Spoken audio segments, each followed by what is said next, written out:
Bonjour à tous. Aujourd'hui, nous allons parler des jeunes araignées et des adultes.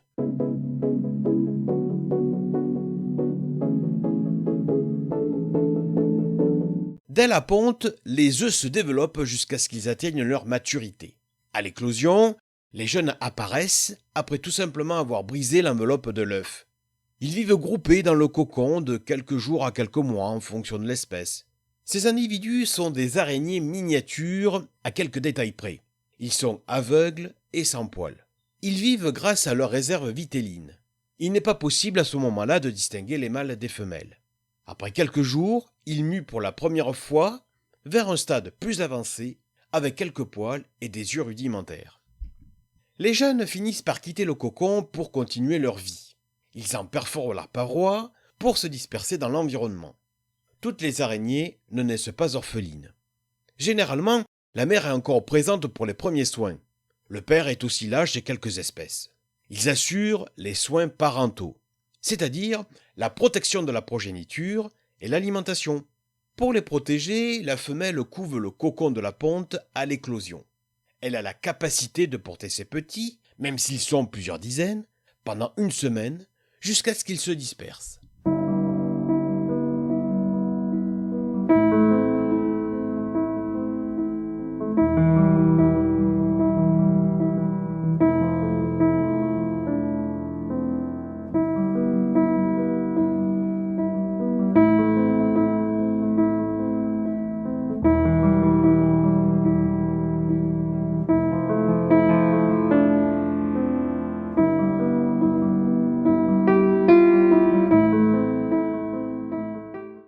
L'alimentation des jeunes araignées par la femelle est simple.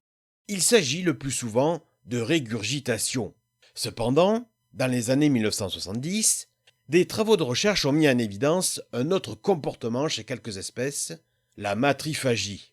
La femelle, Stegodiphus lineatus, présente en Europe du Sud, nourrit sa progéniture avec son propre corps pour ne laisser qu'un squelette desséché. Il s'agit d'un véritable sens du sacrifice pour sa descendance. Les juvéniles quittent le cocon et son environnement quand ils sont capables de s'alimenter tout seuls. Ils se dispersent alors dans la nature. Ils se placent au bout d'une feuille et tissent un fil de soie qui laisse flotter dans le vent. Lors d'une chaude journée, les fils commencent à monter dans les airs jusqu'au moment où leur longueur et leur masse suffisent à soulever les araignées. Une simple brise peut ainsi les emporter jusqu'à plusieurs centaines de mètres de leur lieu de naissance.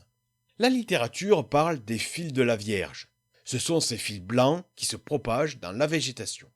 Dès leur plus jeune âge, les juvéniles commencent leur vie en solitaire et se mettent à chercher leur nourriture.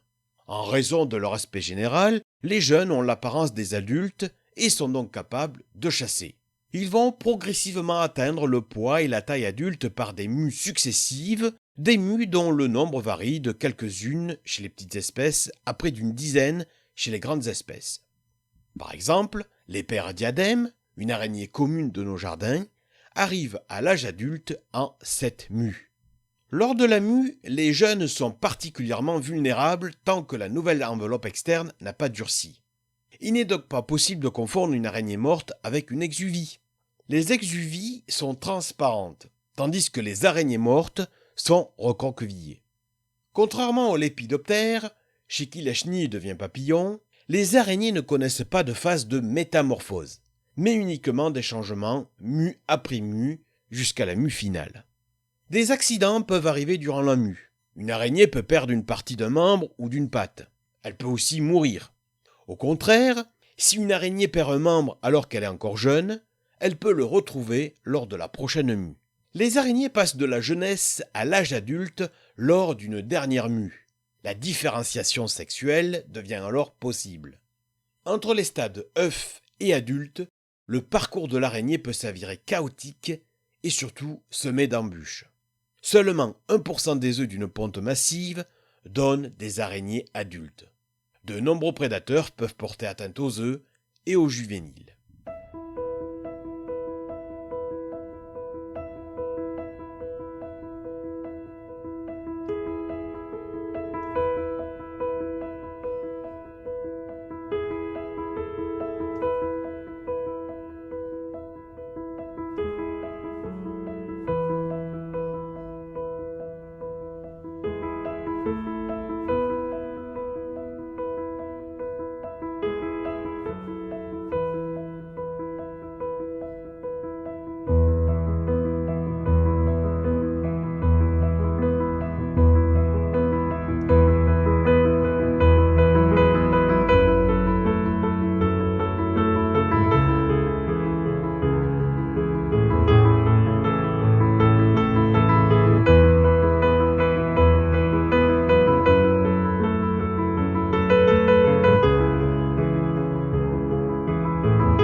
toile d'araignée avec Aurélien Hosset.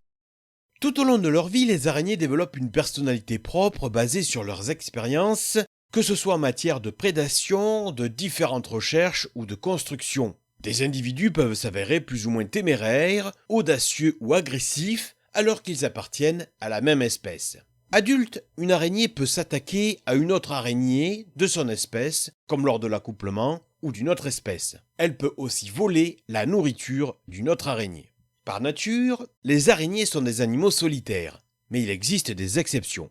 Les araignées sociales appartiennent à une vingtaine d'espèces appartenant à différentes familles tisseuses de toiles. Elles vivent principalement en zone tropicale, comme au Gabon, en Océanie ou en Amérique centrale et du Sud. Dans ces situations, elles vivent et coexistent dans une petite société permanente de quelques dizaines d'individus comme certaines abeilles ou fourmis, mais sans reine, sans caste et sans répartition des tâches. Les araignées ne possèdent ni reine ni ouvrière. Toutefois, des araignées, comme celle de l'espèce Anelozimus eximus, présente en Guyane, coopèrent pour la capture des proies et aussi pour les constructions. Les araignées sociales, mâles et femelles, partagent une toile collective et des proies sans aucune agressivité et sans cannibalisme.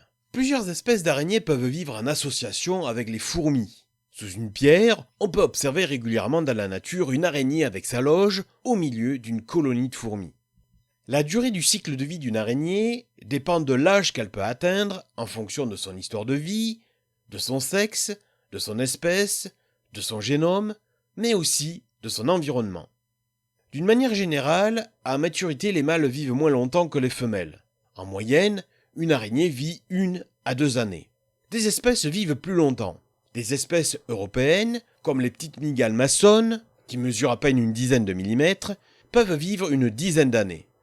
Des grosses mygales, comme la mygale aux genoux rouges, peuvent vivre facilement une vingtaine d'années, en particulier dans les élevages. Ainsi se termine cet épisode sur les jeunes araignées et les adultes.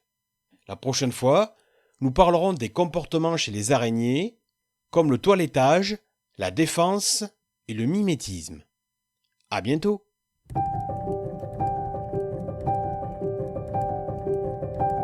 C'était Dans la toile d'araignée avec Aurélien Hosset.